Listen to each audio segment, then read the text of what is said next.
bit of warm up. So you're going to inhale, exhale. Knees are soft. Inhale, exhale. If you can, breathe through the nose.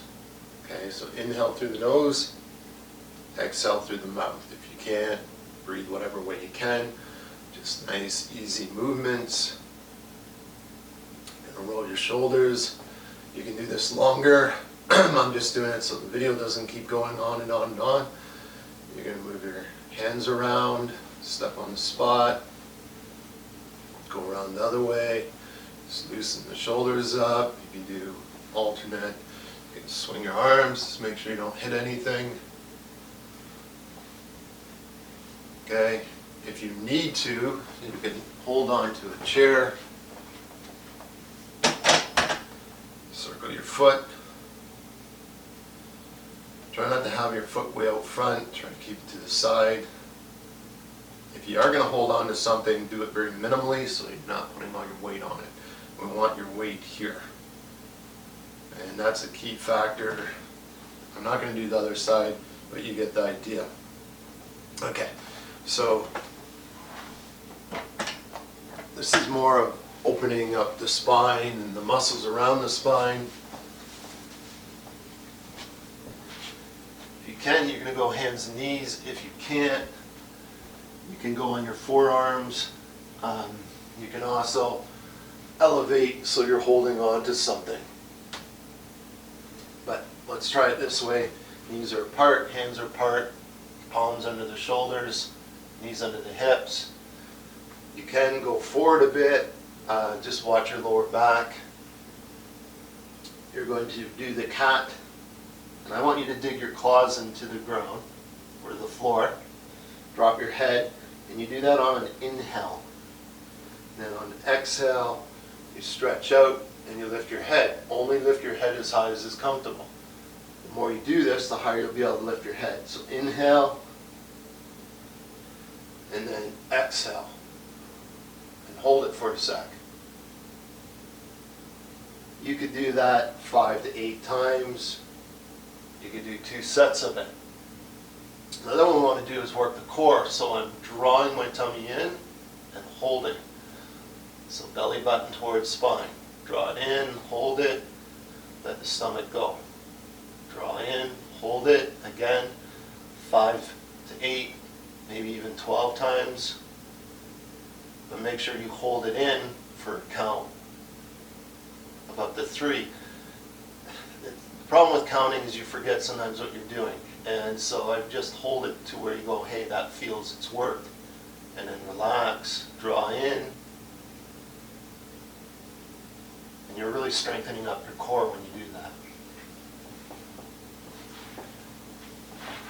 These are from the pain-free program, and it's generic, meaning I can't say you should be doing this specifically because if I don't know who you are or I haven't seen you, I can't really tell.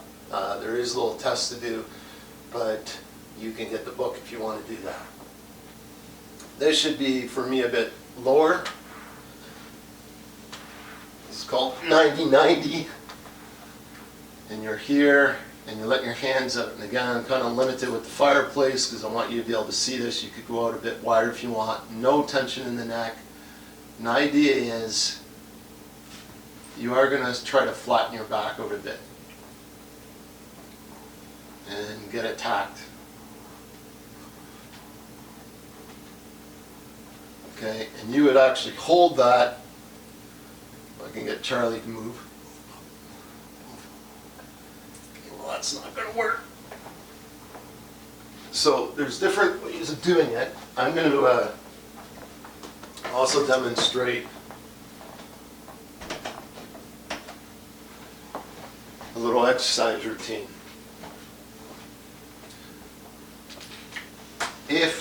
So pretend this is a counter because back chair may be a little bit on the dangerous side. Okay, so this is a counter. You can do that. Pull in, make sure the butt is back, and that you keep it back. Okay, if you're going to just work the ab, you can do the back, the cat to dog. It's a little bit harder when you do it this way, but if doing it on the floor doesn't work, you can do it with a countertop, not necessarily the back of chairs. Push up, same thing. You can strengthen up gradually. And if that becomes too easy,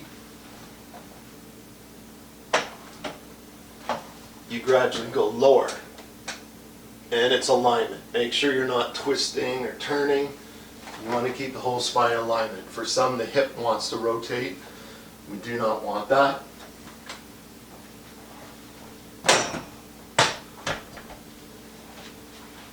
This is for a particular person. Sort of a stretch, sort of an exercise. Try to keep your feet fairly straight. They can be out a little bit, but be careful about that. You're going to glide, and you want to keep this. So if you go farther and your hip pushes out, don't do it. So it's just glide, hold, come back. Glide, hold, come back. The other side, you may be able to go farther. And if you can, step out more and get a bit more. So it's a stretch, but it's also to keep alignment of the hips. And that's an important part about the 90-90 and holding it for a minute to 5 minutes. That's the one with my heels are up here, is to let everything settle down. Okay, so we'll stop it